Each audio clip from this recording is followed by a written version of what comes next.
दुकानें हमने 100 देखी, माल एक भी नहीं खरीदा तो फायदा क्या हुआ? हमें बताओ, पूरा जीवन बर्बाद हो गया। हमने 100 महात्माओं की बातें सुनी, लेकिन आचरण में एक की भी नहीं उतारी, तो हमारा काम, अरे एक को पकड़ लो पार हो जाओगे।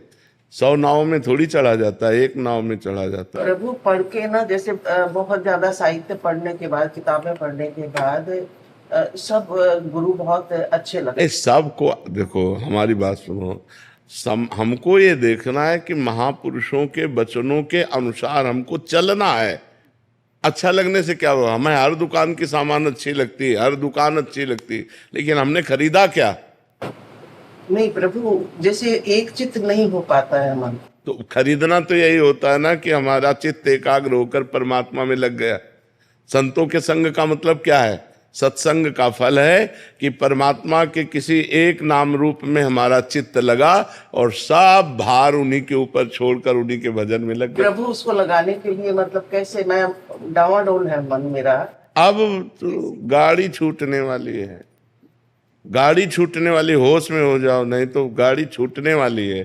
किसी समय शरीर कब का मृत्यु लोक है, कब दिल फेल हो जाए, कब क्या हो जाए। हमको तो रोज तैयारी में रहते हैं। जैसे आदमी नहीं कि हमें बंबई जाना है तो अपनी अटैची में कपड़ा लत्ता और रुपया पैसा सब बिल्कुल फिट रखता है। हम अपनी अटैची तैयार रखते हैं कि कभी भी बुलावा आ सकता है, कभी भी भगवान का आदेश हो सकता है, शरीर छूट सकता है, इसलिए तैयारी फिट। जो पहले से तैयार न थे, पछता पछता कर चले गए। हम तो सबको जाना है, जाने की तैयारी कर लो। यहां से जाना है, जाने की तैयारी। अब राधा राधा रटोगर, हमारी बात मानो तो राधा राधा राधा राधा राधा राधा राधा हर समय नाम जप करते रहो, तो जिस श्वास में राधा नाम कहते हुए शरीर छूटेगा, उसी में भगवत प्राप्ति हो जाएगी। वेदांत जी गुजरात से। राधे राधे। राधे राधे। श्री हरिवंश महाराज जी। महाराज जी, हमारे द्वारा किए गए अच्छे कर्मों का फल सदैव अच्छा ही मिलता है या फिर अच्छे कर्मों का विपरीत फल भी प्राप्त हो सकता है? अगर हम अपने सभी कार्य भगवान के चरणों में- कदापि ऐसा नहीं हो सकता। अच्छे कर्म का फल विपरीत नहीं हो सकता, कदापि नहीं हो सकता, क्योंकि कर्म का न्याय करने वाले भगवान हैं। और भगवान स्वयं श्रीमुख से कह रहे हैं, अवश्य में वो भोक्तव्यम कृतम कर्म शुभा अशुभम। शुभ माने पुण्य, अच्छा कर्म, और अशुभ अर्थात पाप, बुरा कर्म। अच्छे कर्म का फल अच्छा और बुरे कर्म का फल बुरा मिलता है। हाँ, वर्तमान में दृश्य देखने में दुविधा हो सकती है। जैसे वर्तमान में कोई धर्मात्मा पुरुष है, धर्म का आचरण कर रहा है, अच्छा आचरण कर रहा है, लेकिन उसको दुख भोगना पड़ रहा है क्योंकि पूर्व का पाप उसका लागू हो चुका है। जैसे बड़े बड़े संतों को देखा गया कि वो इस समय बिल्कुल सही मार्ग में पूरे जीवन भर चले, लेकिन इस जीवन में उनको बड़ा कष्ट उठाना पड़ा, तो पूर्व का जो पाप है वो उनको भोगना पड़ता है। कहीं कहीं देखा जाता है इससे विपरीत कि वो पाप कर्म कर रहा है, व्यभिचार कर रहा है, मांस खा रहा है, शराब पी रहा है, गंदे आचरणों से युक्त है, लेकिन बहुत सफल दिखाई दे रहा है, बहुत उन्नतिशील दिखाई दे रहा है, बड़ा सुखी दिखाई दे रहा है, क्योंकि उसका पुण्य कर्म उसका सहयोग कर रहा है। जिस दिन उसका पूर्व का पुण्य नष्ट हो जाएगा और वर्तमान का पाप और पूर्व का पाप जुड़ेगा, ब्लास्ट हो जाएगा और नष्ट हो जाएगा। राहन को कुल रोवन हारा, ऐसा पाप का परिणाम होता है। तो ये दृश्य देखने में ऐसा हो सकता है, बहुत अच्छा आचरण करता है, बहुत पवित्र है, लेकिन वो दुख भोग रहा है वर्तमान में, क्योंकि वो पूर्व का पाप कर्म उसका लागू हो चुका है। जिस दिन वर्तमान का पुण्य और पूर्व का पुण्य एक हो जाएगा, उस दिन वो चमक उठेगा। तो कभी सत्य कर्म का फल दुख नहीं होता और कभी असत्य कर्म का फल सुख नहीं होता। किसका प्रश्न था? तो आप समझ रहे हैं हमारी बात जी। विजय जी जम्मू से। राधा वल्लभ श्री हरिवंश महाराज। राधा वल्लभ श्री हरिवंश महाराज जी, अगर प्रारब्ध जन्म से पहले ही लिखा जा चुका है तो फिर आशीर्वाद का भी कोई महत्व होता है? जैसे आयुष्मान भव, सौभाग्यवती भव, चिरंजीवी भव, ऐसे ये सब केवल बातों के हैं, ये सब बातों के हैं। चिरंजीवी वही होता है जो अविनाशी स्वरूप में स्थित हो जाता है। शरीर कभी चिरंजीवी आज तक हुआ है किसी का? कौन ने चिरंजीवी का आशीर्वाद देता है? कोई हुआ चिरंजीवी? कि आपको सृष्टि में दिखाई दे रहा है क्या चिरंजीवी हुआ? सब मरते हैं, इसका नाम मृत्यु लोक है। ये केवल व्यवहार के आशीर्वाद है। सुखी रहो, चिरंजीवी भव, आनंद लो, लेकिन भजन न करो तो आनंद मिल जाएगा क्या? भगवान का चिंतन न करो तो सुखी हो जाओगे क्या? संसार के चिंतन से सुखी हो जाओगे? चिंता, शोक, भय, उद्वेग, मृत्यु, जन्म, ये बार बार प्राप्त होंगे जब तक भगवान की शरण में नहीं होगे। ये व्यवहारिक शब्द है आशीर्वाद, ये सत्य शब्द नहीं है। सत्य है राम, हरि, कृष्ण। जो भगवान का नाम जप कर रहे हो वो सत्य भगवान का नाम है, वही तुम्हें सुख प्रदान करेगा, वही तुम्हें आनंद प्रदान करेगा। चिरंजीवी आत्मा होती, कभी शरीर नहीं होते। आपका प्रश्न है, चिरंजीवी कभी शरीर होते हैं? किसी के भी। भगवान अवतार लेते हैं वो भी अंतर ध्यान होते हैं। तो यहाँ चिरंजीवी का मतलब क्या रह गया? आप बोलो चिरंजीवी, बोले चरण छुअन, बोले खुशी रहो, वो खुशी ऐसे रहेगा? केवल कह देने से खुशी रहेगा? जब उसके अच्छे आचरण होंगे, वो भजन करेगा, वो सत्मार्ग में चलेगा तो खुशी रहेगा। हमारे कहने से खुशी, ये सब व्यवहार के शब्द, इनका कोई खास बात नहीं है। महाराज जी ग्रंथों में लिखा है, परशुराम जी, कृष्ण भगवान, वेद व्यास जी ये अमर है, तो किस चीज? ये मनुष्य है क्या? ये इनको आशीर्वाद प्राप्त है क्या? ये मनुष्य है क्या? इनके शरीर चिदानंद होते हैं, इनके शरीर चिदानंद होते हैं, तुम्हारे शरीर पांच भौतिक होते हैं। ये जो भगवान अवतार लेते हैं, चिदानंद में देह तुम्हारी, विगत विकार जान अधिकारी। अपने से मिलाओगे क्या रामकृष्ण के शरीर? कहाँ से आशीर्वाद प्राप्त हुए जी? अरे वो स्वयं भगवान है, उनको आशीर्वाद प्राप्त करने की क्या जरूरत है? भगवान को किसी के आशीर्वाद की जरूरत है क्या? भगवान को सबके बाप के बाप को आशीर्वाद की जरूरत है क्या? नहीं, वो अमर बता रहे, मैं वो तो है ही है, वो तो अविनाशी चिदानंद एक है, वो परमात्मा है, वो कभी विनाश को प्राप्त ही नहीं होता है। जैसे हमारी आत्मा है, ये कभी विनाश को प्राप्त नहीं होती है। शरीर विनाश को प्राप्त होते हैं, अविनाशी आत्मा है और वो एक है, और वही सर्वलोकों में विभिन्न रूपों में ऐसे भास रहा है जैसे कांच के महल में एक आदमी हो तो हजारों लाखों रूप दिखाई देते हैं, लेकिन है एक। ऐसे ही परमात्मा एक है, माया के भ्रम के कारण हमको अनंत रूपों में जड़ चैतन्य रूप में वो दिखाई दे रहा। जितना माया रचित है, प्रकृति रचित है, वो सब विनाशी है, और जो माया को बनाया है वो अविनाशी है। वो परमात्मा है, वो राम है, वो कृष्ण है, वो परशुराम है, वो नरसिंह है, वो हरि है। जो नाम उसका लो, उसके अनंत नाम है, अनंत रूप है। समझ पा रहे हो आप जी? शिप्राज झा जी। श्री हरिवंश। श्री हरिवंश महाराज जी। गुरुदेव, जब हम किसी संत के दर्शन करते हैं, क्षण भर के लिए सही हो, असीम शांति का अनुभव होता है। चित्त एकदम शांत, कोई भी विचार नहीं, शरीर मतलब भावनाएं आती रहती हैं। वहीं दूसरी तरफ कुछ दिन और निवास करने पर अपने हृदय में बहुत सी जलन की, ऐसा लगता है कितने पापी हैं हम, अवगुणों से भरे हुए हैं हम। तो महाराज जी, शांति और जलन एक साथ चलती है महाराज जी, इसका? हाँ, बहुत सुंदर। चूंकि वहाँ भागवतिक परमाणु होते हैं, तो पहला जो हमारा संयोग होता है वो भागवतिक परमाणु हमारे आनंद सहज देता है।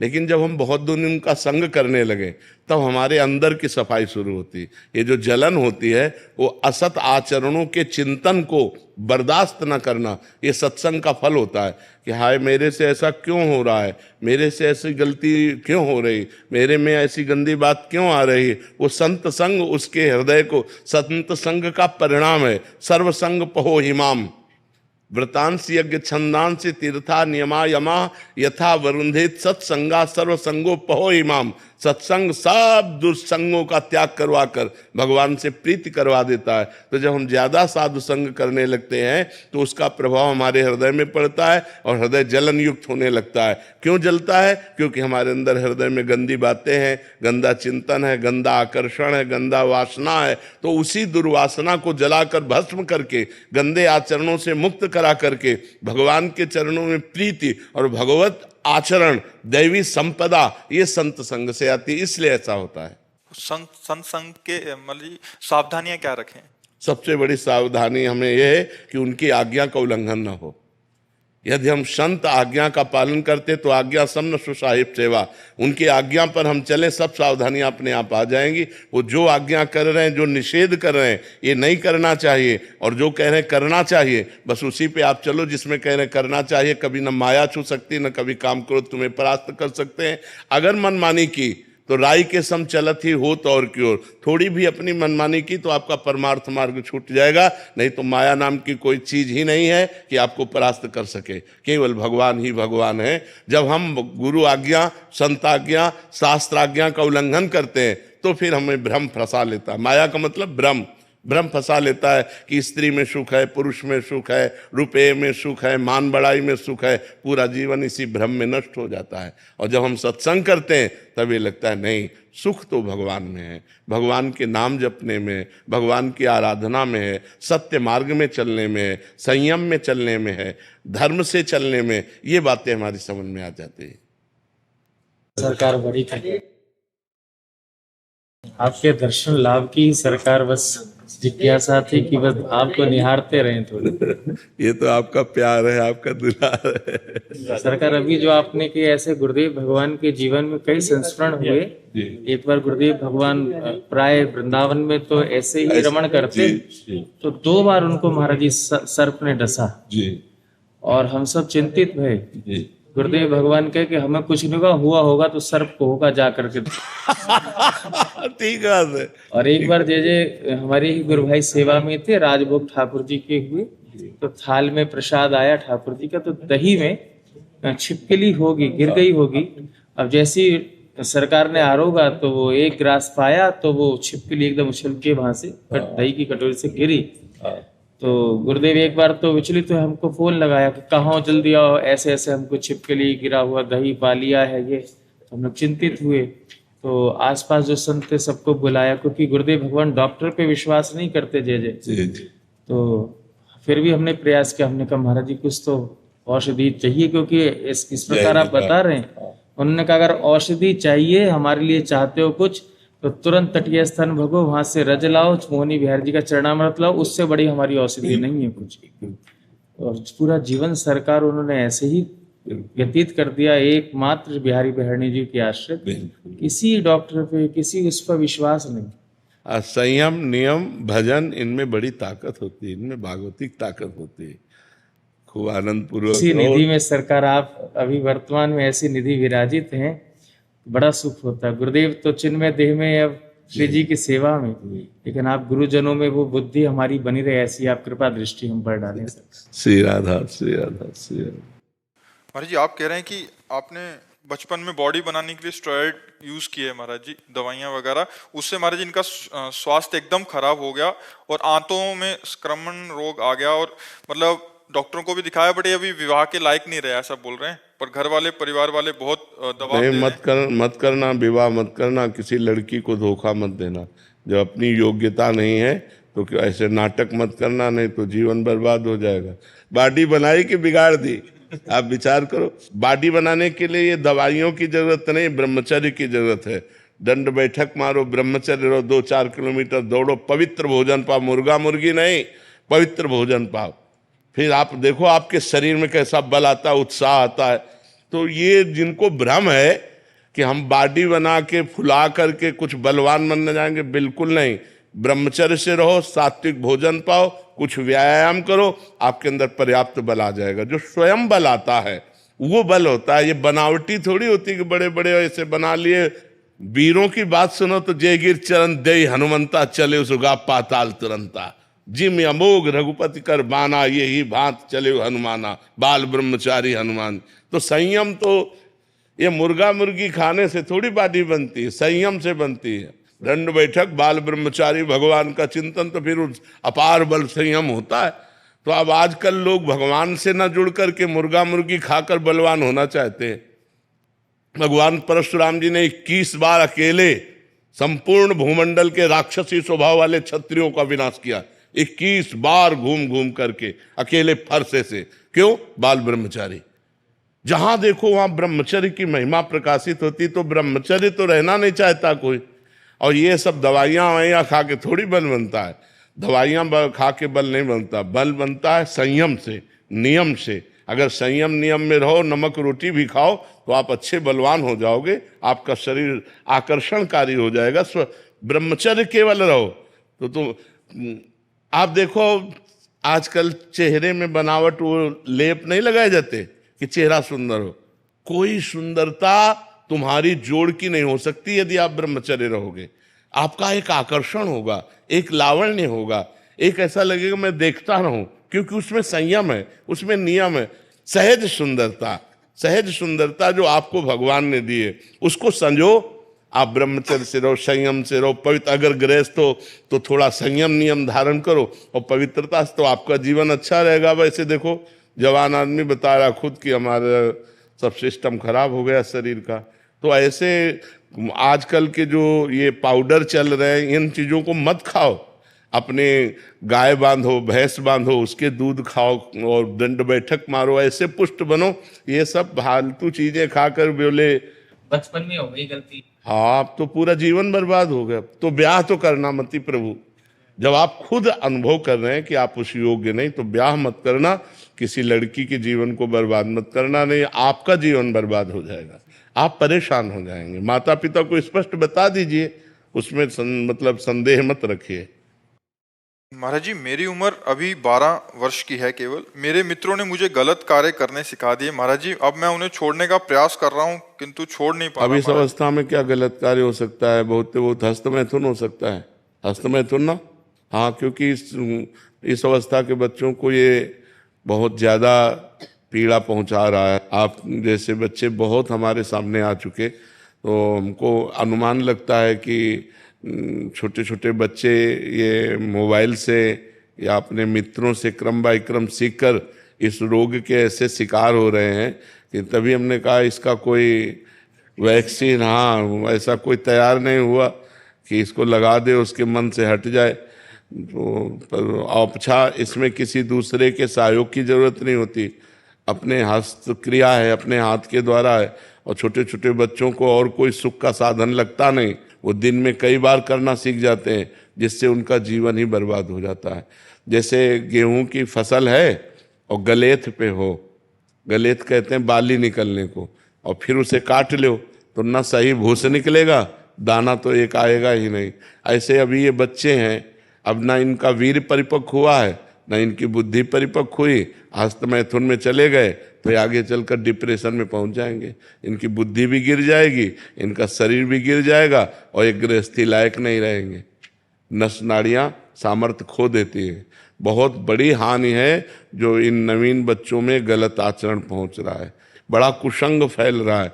इसीलिए माता पिता को थोड़ा इस समय सहयोग करना चाहिए, बच्चों को मित्रवत बैठालकर उनसे पूछना चाहिए, उनको शिक्षा देनी चाहिए, ये गलत कार्य है, इसे नहीं करना चाहिए यार। मतलब इसे कभी मत करना है, बहुत खतरनाक खेल है? मानोगे हमारी बात? आज कसम खाओ कि मैं कभी नहीं करूँगा, ठीक है? हाँ, अच्छे बच्चे, और नाम जप करो, 1 किलोमीटर दौड़ा करो, थोड़ा दंड बैठक मारो, तो बढ़िया शरीर हो जाएगा। अभी कुछ बिगड़ा नहीं है। और गंदे बच्चों का संग मत करना, ठीक है? गर्लफ्रेंड भी है क्या? इतने बच्चे महाराज जी उसमें लिखा है लड़की तो। नहीं, इतने इस अवस्था के बच्चे गर्लफ्रेंड बना लेते हैं। छोटे छोटे आजकल चल रहा है महाराज जी, आजकल इस अवस्था के बच्चे बहुत बहुत ज्यादा नया एकदम ऐसा है कि कुछ कहा नहीं जा सकता। आजकल सोशल मीडिया पे ऐसे ऐसे रील आ रहे हैं कि बहुत छोटे छोटे बच्चे इन चीजों में फंसे पड़े। फैशन हो गया। अच्छा, फैशन हो गया, नहीं होते तो फिर दूसरे वाले बच्चे बोलते हैं कि आपके साथ नहीं। इतने बच्चे में गर्लफ्रेंड? सब बड़ा है सर, ये तो इससे छोटे वाले। यार होगा क्या हमारी समाज का? इसलिए मैं कह रहा हूं कि 18 वर्ष के पहले वीर परिपक्व नहीं होता। वीर जो होता है, जो संतानोत्पत्ति की क्षमता रखता है, 18 वर्ष में वो परिपक्व होता है।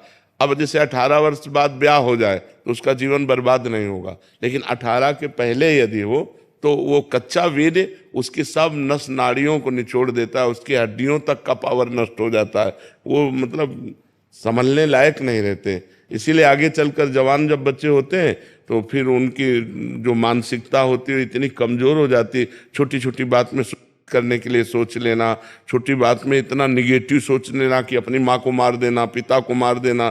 छोटे छोटे बच्चे ऐसा कर रहे हैं ना, तो वो उनकी क्षमता नष्ट हो जाती है। बिल्कुल बच्चों को प्यार देकर समझाओ कि वो इस तरह की कोई क्रियाएं ना करें, जिससे उनका जीवन कम से कम जीने लायक तो बना रहे। नहीं, अब जैसे ये बच्चे हैं, उठना बैठना चलना फिरना मुश्किल हो जाएगा। ऐसे छोटे बच्चों के कमर दर्द करना, टांग में दर्द होना, सर में दर्द होना, पढ़ाई में मन न लगना, भूख न लगना, बहुत सी परेशानियां हस्तमैथुन से हो जाती हैं। इनको बच्चों को संभालो, अपने अपने बच्चों को मित्रवत बैठाल कर संभालो। कभी ऐसा मत करना, कभी ऐसी क्रिया मत करना, कभी मोबाइल से गंदी बात मत देखना। 18 वर्ष तक तो उनको बचा लो। जब जैसे छोटा पौधा होता है, बकरी चरे तो एक मुंह में चर जाए, और वही जब बड़ा वृक्ष हो जाता है तो बकरी छक भी जाए तो उसका वृक्ष का कुछ नहीं बिगड़ता। ऐसे छोटे छोटे बच्चे यदि गलत आचरणों में जाएंगे तो नष्ट हो जाएंगे। यही समर्थ जवान हो, ब्याह हो, फिर संसार, तो कोई उसमें फिर परेशानी नहीं होती। अब मत करना कभी, ठीक है?